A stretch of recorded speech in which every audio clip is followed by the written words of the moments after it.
Yes guys, how's it going? Welcome back to a new video and a very exciting video today as the St James's Park renovations have been complete. The 8-week programme to basically spruce up St James's Park ahead of the new season has now been complete, and we have a whole host of videos to look at. This video is a bit of a follow-up video on what I did a couple of weeks ago. There has been a few updates on the training ground I want to talk about today. There has been a few updates on St James's Park as well that I want to touch on today, and again we will take a look at the renovation photos. So if you guys are watching my videos at the moment but haven't subscribed, please do hit that big red button. And as I say, we did cover some of this a few weeks ago, so I won't bang on too long, but we will start off with the training ground. Obviously Eddie Howe and the lads are currently away over in Austria. Again, I thought they were going to go away for 5-6 days, maybe a week. Again, we have 2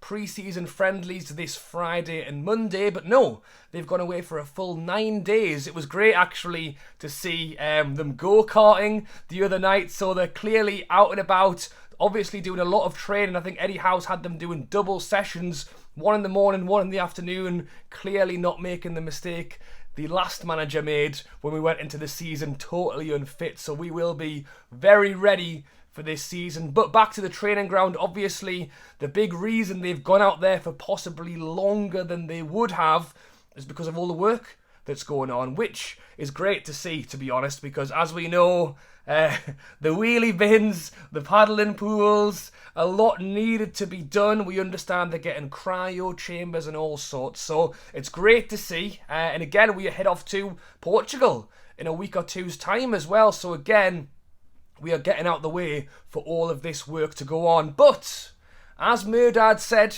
we also want to build that purpose-built training ground somewhere in Newcastle. I've spoken about this quite a lot, and I would love to have it next to St James's Park. It would be the ideal location, have everything in one spot.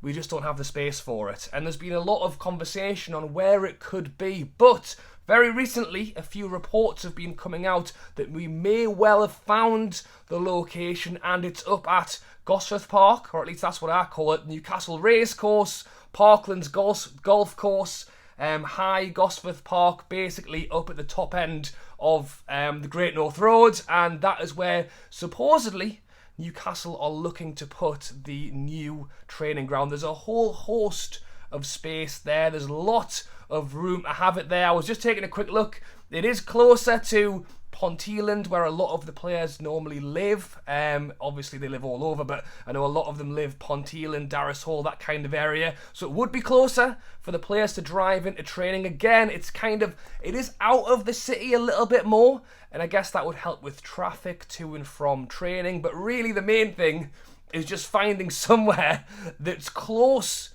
to the city centre but has the space. It is around a 17-20 minute drive from the racecourse to St James's, which is slightly further than how long it would take from the old Long Benton training ground. But again, it's finding the room, and that is reportedly where it could well be. So let me know your thoughts on that down below. Obviously the main thing for me is to just find the space and get cracking, to be honest. That's the biggest thing. Murdad has said it could take 4-5 years to get this up and running and completed, and it's taken a long time just to find somewhere to put it. Now obviously there's a lot going on there already. There's a lot of space, but again they've got the goals, they've got the race course, they've got 2 different golf courses there, so trying to find the space in and around there to have that complete area could be tough, but there's a lot of room up there, so we will have to wait and see. Let me know your thoughts on having the training ground up there down below. Is it too out the way, or does it not really matter? Yeah, let me know your thoughts down below. We'll touch on St James's Park development first. Obviously not a lot has come out on this one. The big thing we do know is that everyone is desperate to get a seat inside St James's Park. We saw unprecedented levels of renewal of the season tickets. Then we saw 1,000 season tickets come out and 40,000 people queue for them.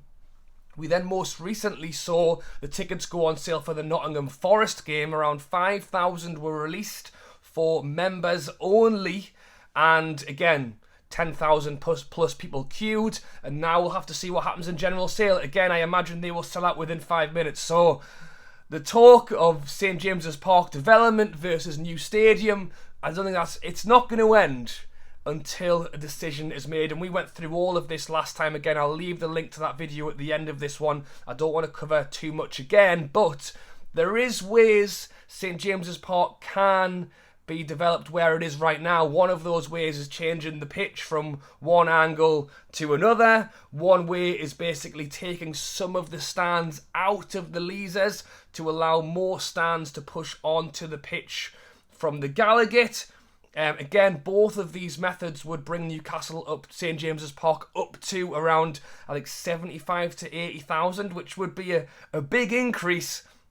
Again, it's how much does that cost versus how much does it cost to just get a new stadium. Then it's the fighting back and forth of whether you want a new stadium or not. So we will have to wait and see. But one thing that has come out in the last few days, which would potentially bring some increase to capacity, is the safe standing. Again, I won't go over this too long because really we will have to see what happens, but Newcastle have confirmed they will bring safe standing to the away section. Again, I'm 50-50 on whether I want to give them whether I want to give the away seating safe standing, to be honest. I don't want them singing and cheering. I want them to be quiet in the corner. Unless, who knows, maybe if we gave the away fans a bit more of a voice, that might rile the home fans up a little bit more. We'll have to wait and see. And Newcastle are planning to put safe standing in the home end as well. It's just finding a location which either A, doesn't have season ticket holders, or B, having to agree it with the season ticket holders before they put it in. And again, in terms of capacity, it wouldn't be an immediate solution, because the way it works right now is you have the rail, but you still have to have a seat.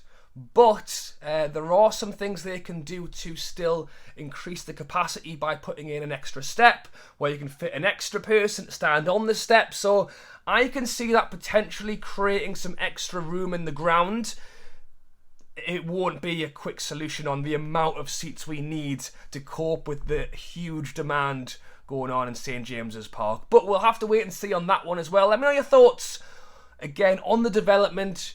Is it worth putting the money into St James's Park? I think it is. I don't want to leave St James's Park, but I understand when there's that many people wanting a ticket, they're going to have to do something. And let me know your thoughts on safe standing as well. And then, as I mentioned earlier today, the 8-week renovation of St James's Park is now complete. We did see a couple of videos actually and a couple of photos coming out from the weekend when it was the big weekend rugby. Obviously people were in St James's Park for the first time in a while, so there was a few photos coming out with people standing at the kiosks again. I think there was a little hot dog or burger vendor out there as well, and again you can see the fantastic images they've started to display around St James's Park in the concourses.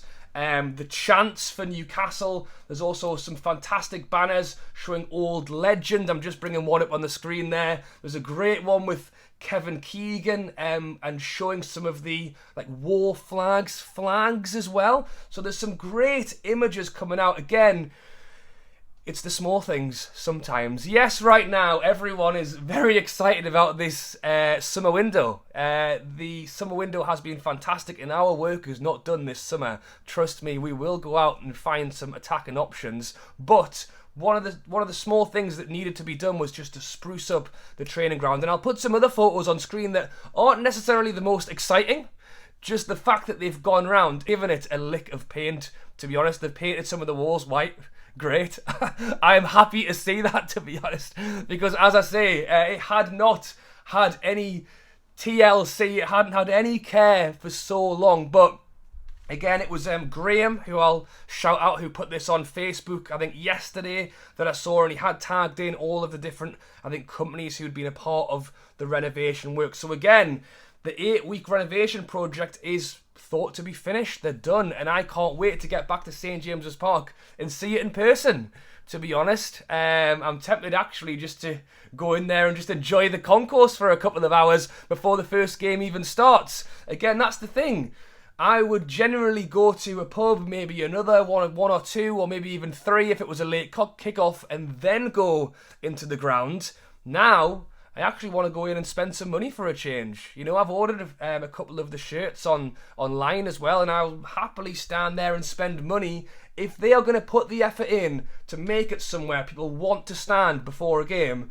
I'm all for going in and spending some money to give back. You know, you give and you take, and they are clearly trying to give to the fans, and I want to give back as well. So let me know your thoughts on the renovation project. Were you at the big weekend? Did you see it for yourself?